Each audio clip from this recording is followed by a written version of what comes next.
Hello, hello, hello. It's Michelle Renee, and I've got something to say. Thank you so much for joining me on my first episode. Well, I guess technically it's the second episode, but it's my first official. It's episode number one. Put it that way. I did have an intro, but I something woke up on my spirit this morning that I wanted to share, and I knew something was getting inside me, getting me, because I woke up at 5:30 and all I could think about weirdly was cleaning out my closet.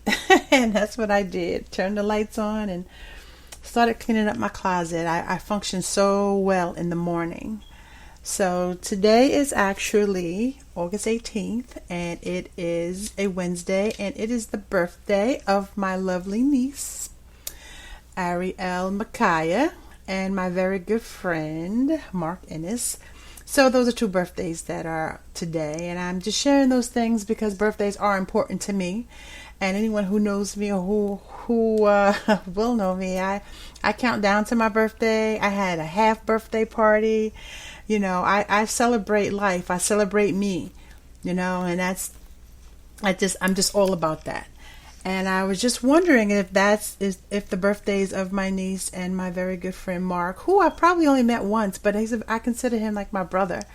But I just can't help but wonder if the reason why this episode weighed on me today was because of birthdays. So when I opened my eyes. So again, this is letters to remember, so that people putting things down, supposed to be in writing, but I'm just going to voice them, and then maybe one day I will transcribe them. But as of now, they're just letters about things that I wonder about in my lineage, things that I wonder about my my mother, my grandmother, my family before me. So here's today's letter, and I guess I'm sort of developing a style on this since this is the first one, so I'm going to do it as a letter. So here we go. So dear listener, oh man, maybe I shouldn't say listener. See, I'm still under development, and my editing skills aren't so sharp. I'm stuttering. They'll come later, but I think it's more important just to get the words down. So anyway, how about if I say dear family? That sounds better. So dear family, today I come to you to discuss birth. And I'm going to let you know about the birth that I know that took place in my family, and then I'll let you know about the birth of my children, and then, maybe you'll share it, and hopefully you will know more about me through this letter. So I can tell you that I don't know where my great-grandmother or my grandmother were born. I suspect that my grandmother, Madeline Brown, was born in New York, Long Island, New York, Southampton Hospital. I suspect, but there's no evidence, and there's not really anyone to ask right now. My great-grandmother, I did read her program from her obituary, and it did not have a birthplace or siblings or any information. So the only person who I can tell you with certainty that came before me where they were born is Patricia Ann Conway, my mother. Patricia Ann was born in Southampton Hospital, and she went to Westhampton High School, and she lived in Quogue and things like that. So that's where my mother was born. I, on the other hand, was born in Brooklyn, New York. And I'm not sure of how my mother ended up on Long Island, in Brooklyn. I don't know how that happens, and unfortunately I can't ask her now. And maybe there is somebody in the family who will know how she ended up in Brooklyn, New York from Long Island. So that is her. I, again, was born in Brooklyn, New York, and,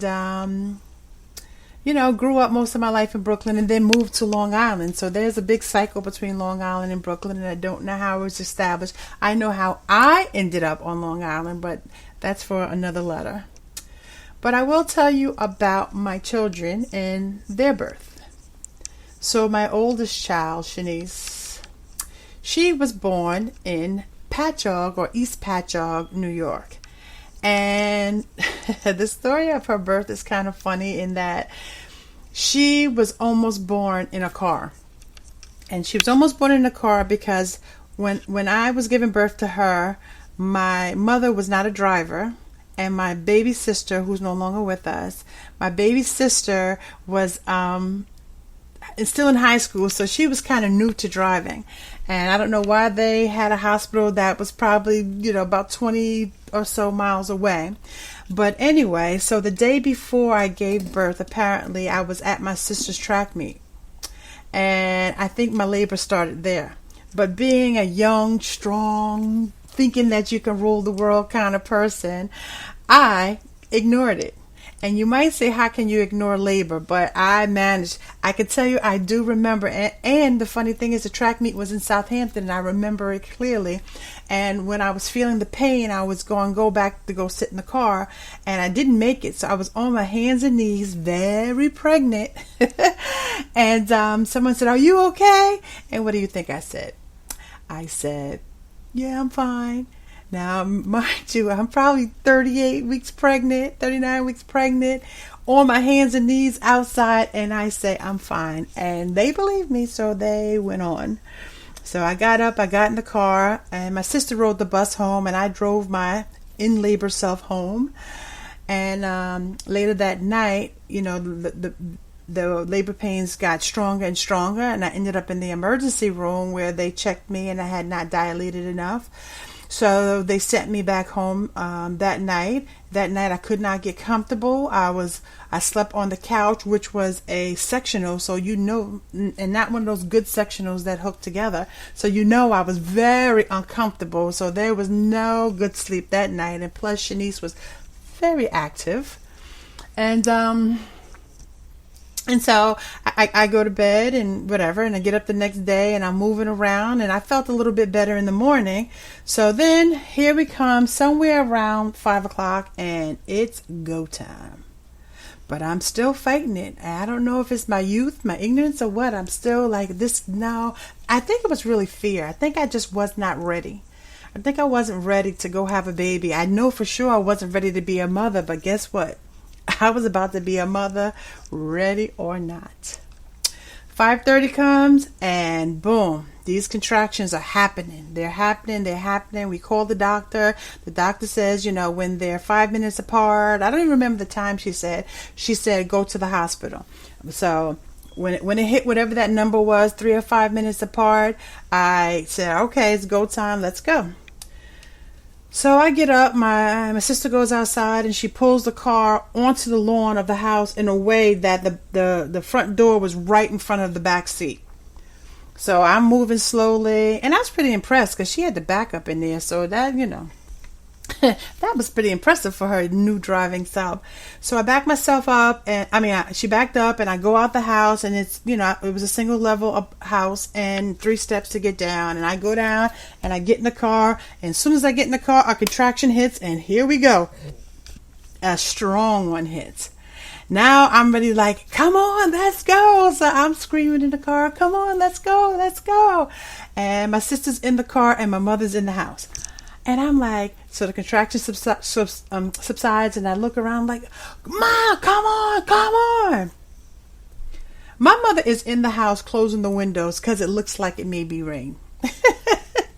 And the windows were crap. Yeah, they were crap. My Uncle Tommy owned the house. He didn't fix anything on the house, so everything was crap about the house, except it was a roof over our head. We're very appreciative of that. But we paid our rent, so. Anyway, so she's in the house closing the window. Holy moly, one of the broken windows ends up slamming shut on her hand.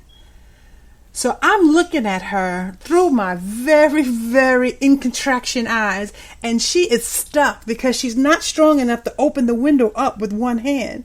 So she's in the window. I'm screaming at her. She's looking out of the window, screaming back at me. Of course, I can't hear her, saying I'm stuck. So I'm in the car screaming. She's in the house screaming. My sister finally gets out of the car, goes in the house, releases the window, and then, all right, so now we're on our way. But I didn't want to hear that story at the time. So now we're on our way, and I'm having contractions, and I had a car. It was a Hyundai, and it was an old, one of those cars where you still have to crank down the window by hand. So I'm in the back seat, and every time a contraction came, I would, with my foot, crank down the back window and stick my feet out the window. I don't know who was on the highway that day, but they must have thought this is back before phones and people could videotape all this stuff. But I know that somewhere somebody is telling the story about feet that kept sticking in and out of the back window of a car that was flying down the highway. And remember, I tell you, my sister was new at driving, so even though I was in labor, I wasn't, I still had my senses about me. So I'm like, she's driving pretty fast, inexperienced, so I had enough wits about me to still be scared. But she did a great job. Obviously, she got me there. And so we arrive at the hospital, and I'm walking in. And, nobody really pays attention to you right away when you walk in the hospital unless you're coming in an ambulance. And even then, sometimes they just sit you on the side. So here I am trying to walk in. And so, my sister runs in and gets a wheelchair for me, but I can't sit down. I'm so uncomfortable. I can't even sit down. And, but I try, and, I'm sitting in the way. And so now she's pushing in, and I'm screaming. And so now, you scream loud enough, I guess you'll get some attention, because they came over pretty quickly. And so when they come over to me, they take me directly into a labor suite. And back then, labor and delivery were separate. Now I believe they do it all in the same room, but it was separate. So they take me into a labor suite. And so they tell my mother, go downstairs and register into the hospital. Because, again, they just took me. I was screaming so much. They just took me straight into the labor suite. So I never had been registered for that day. You pre-register, but I wasn't registered for that day. And so my mother, holding her hands. And she's like, okay. My mother, she's so timid. And so she goes down there to register me into the hospital. And you know what? By the time she got downstairs to the admissions office or the registration office, my daughter was born. So she actually had to start the registration for both of us, because Shani was coming out. The reason I couldn't sit comfortably, because she had already crowned. So by the time they had even examined me, the head was there. There was no examining. The head was there. And so they pulled her out. So at 6:18 on April 13th, she was born, and I arrived at the hospital at 6:13. So it was very, that was just the story of her birth. And my sister had such a great idea that on all of her kids' birthdays, she would tell them the story of the day that they were born. And two of the stories were I was there, and it was very eventful. Both of them very eventful. I'll tell you on one of them, and I'll tell you the rest later, but on one of them, my brother actually almost got arrested in the hospital.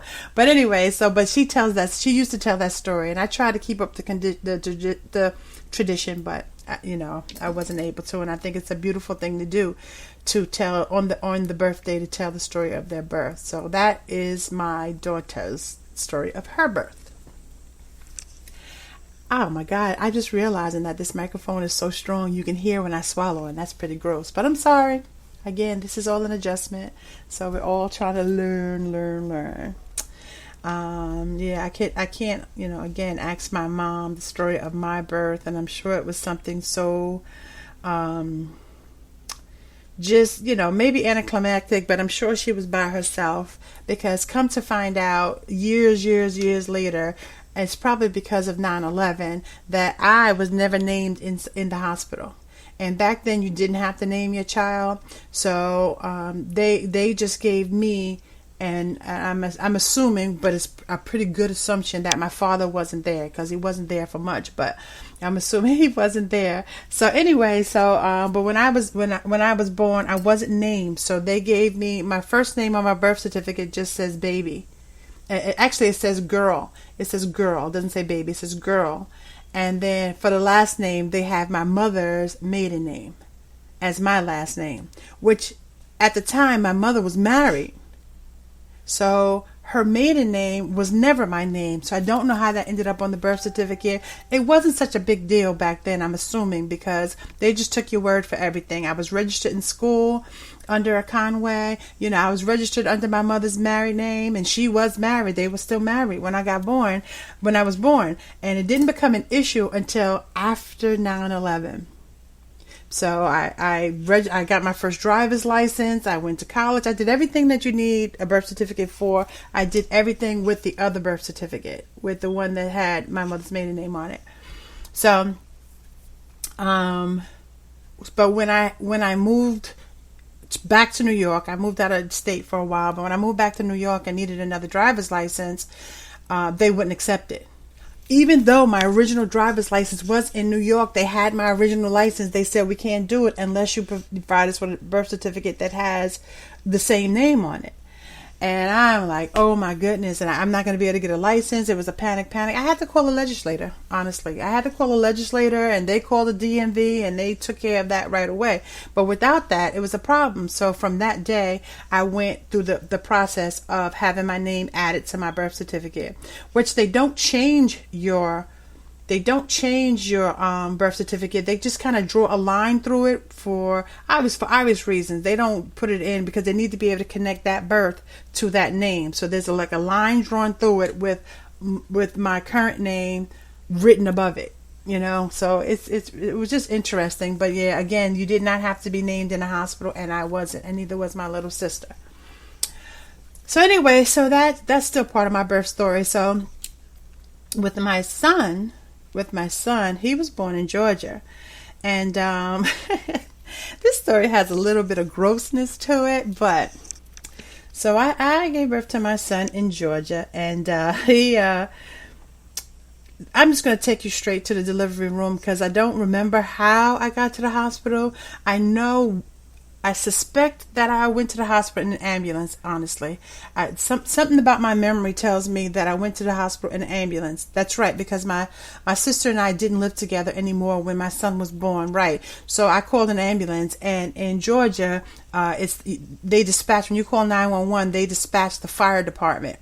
So the fire department came out first, and then they, requested the ambulance, and I went to the hospital in an ambulance. That is a fact. I remember it now. So we get to the hospital. My sister meets me there, and we're in the room, and I'm, it's all the regular labor stuff. But here's the part that I just want to share. I just want to share because it's part of the birth story. So I'm in the hospital again.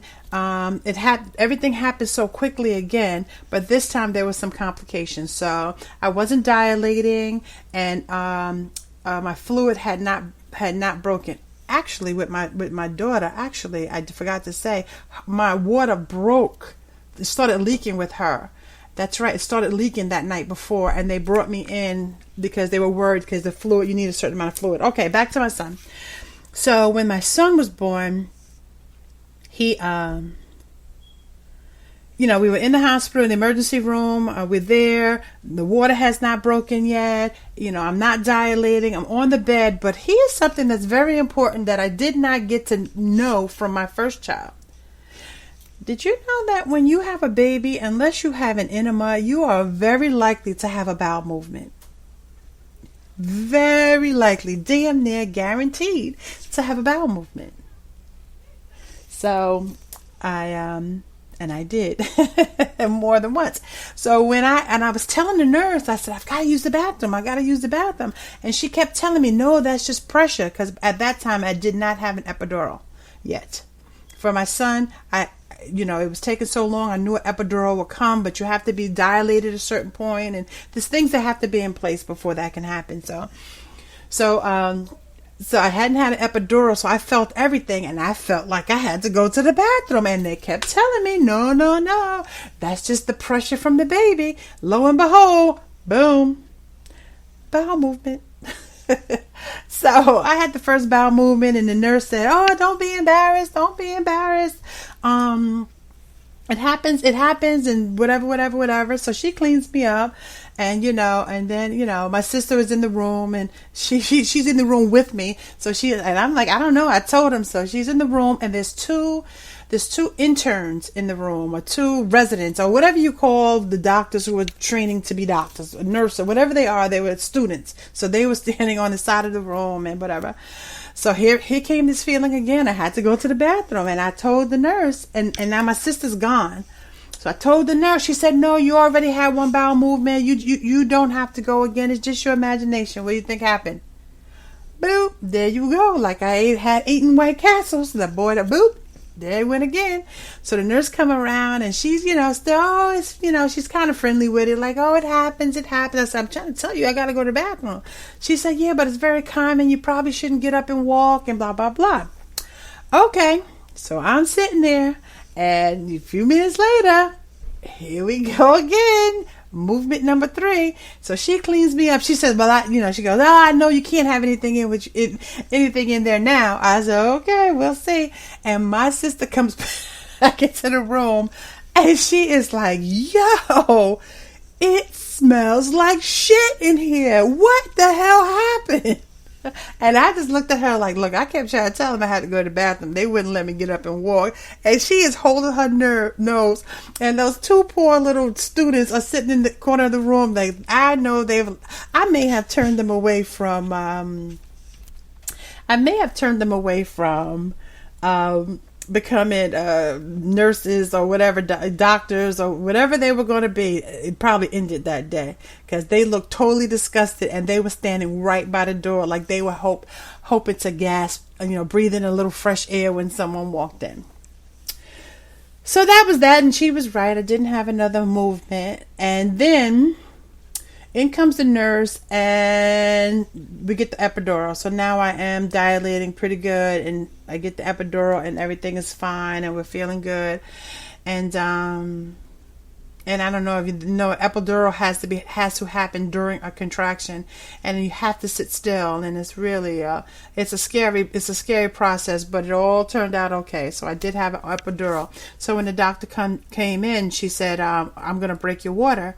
And they have a little tool. I look just like a coat hanger, and they stick it in. They break the water leaks out, the fluid. Let's just say if they break the fluid, the amniotic fluid, the fluid runs out, and it turns out that my son Elijah had a bowel movement in utero, and I can't believe I can't remember the name right now. Oh, geez, I can't believe I can't remember the name, but so he had a bowel movement, aspiration, meconium aspiration. So he had a bowel movement, and as soon as she saw that he had a bowel movement in utero, you got to have a C-section because you got to get him out right away because they don't know if he inhaled or if he ingested any of that fecal matter that was in there. And so now everything is emergency. Rush. Now we have to have a C-section, and now we got to prep me for a C-section. So it was hella scary. But so I'm sure my pressure probably went up, and I don't have pressure issues. So my son was delivered by C-section, and my sister was right by my side and watched the whole thing. I remember her first words. And that's how I know this, because I never saw him. I never saw him when I was first born. They didn't hand him to me because, again, they had to test to see if he had, the meconium aspiration, if he breathed in the end. So you had to take him. So as soon as they pulled him out of my stomach, my sister said, damn, he's got some big black balls. I remember that was the first words that sticks in my head. I couldn't believe she actually watched it happen, but she did. She watched them fold my stomach back and pull the baby out. So they took him right away to the NICU. I don't know, wherever they take the the baby, because he had to be inside. They had the put him in the tank with the oxygen. So they put him in the tank with the oxygen, and there he stayed for about 9 days. So, they and I was breastfeeding, so I had to pump milk. It was so hard to leave the hospital without your baby. So I left the hospital 3 or 4 days later, and he had to stay there. So I had to go back, and that's a pretty hard thing to happen. But he was jaundiced, and I just think they say all babies are jaundiced, but they said he was jaundiced, so they put him under the lights, and we went to visit, of course, and everything, and yeah, it was all good. So that's kind of the story of his birth. I was actually in grad school when I gave birth to him. So, oh, no, I wasn't. I was not in grad school. I was finishing up my bachelor's. And it took me 11 years to get my bachelor's. And, gosh, letters to remember, because it helps you remember stuff. It was my master's. It was my graduate degree that I was finishing up. It was my graduate degree. And I actually walked in my graduation. Anyway, I'm sorry. I'm getting all sidetracked. I just wanted the details of it because it's confusing me a little bit because it's like I know that I'm eventually next in line for this dementia. And when I don't have good memories now, it makes me worried that it's happening already. But I know it's very normal not to remember all the things that happen in your life. But when you have dementia in 4 generations of your family, you have concerns as to whether or not it's getting close to you. And I feel like my mom got hers early in her life. So hers started in her late 60s, early 70s. And I think that's early. And even though I'm in my 50s, it's still concerning. So even saying that right now, I'll say again, I will correct something because now it became clear. I gave birth to him getting my undergrad degree, and because I remember I didn't invite anybody to the graduation, and I went and picked him up from the hospital, and then I went to my graduation, and I took an 8-day-old baby to my graduation. I didn't know any better, so that is that. So that's the story of my mom's being born. Well, not her story, being born, my birth story, my born story, my daughter and my son. And actually, I have grandkids as well now. And I know when my granddaughter was born, I spent the night in the hospital with her because my granddaughter's father had to leave to be in a wedding. And my daughter also delivered by C-section and could not get up. And they let babies sleep in the room with you. So on the first night of my granddaughter, second night of my granddaughter's birth, I spent the night with her, Nia. And for my grandson, when he was born, it was COVID. So I couldn't even visit him in the hospital. And I was really nervous to even see him when he came home. You know, although we took all the precautions to keep everything as germ-free as possible, but it was a really scary time when Kingston was born. So I guess that's a couple of generations of our born stories, and maybe somebody will take this and add on to the next generations, but that's where I was born, my kids were born, my mom was born, my grandmother, and all that stuff there. Thank you so much for listening, and this may or may not be of interest. Oh, sincerely, I've got to remember to end the letter. Sincerely, Michelle Renee. The end. Hugs and kisses. So, yeah, I'm working on the format, so it's going to be a letter format. So all of that ideally would have been written in the letter. But I feel so calm telling that story, and it's so good to have memories and, you know, of these great things that have been happening, the births, and just everything. So I'm going to continue that again. I'm going to continue this. I just am so appreciative of having this format to be able to there's my phone ringing. Yep, no editing here yet. Anyway, thanks you guys for listening, and if you're here to the end, I really appreciate you listening to my story, and I hope you come back and listen to other aspects of my life that unfortunately I can't know about my grandmother and my mother at this time. Have a wonderful day. I'm Michelle Renee, and this was my Born Stories.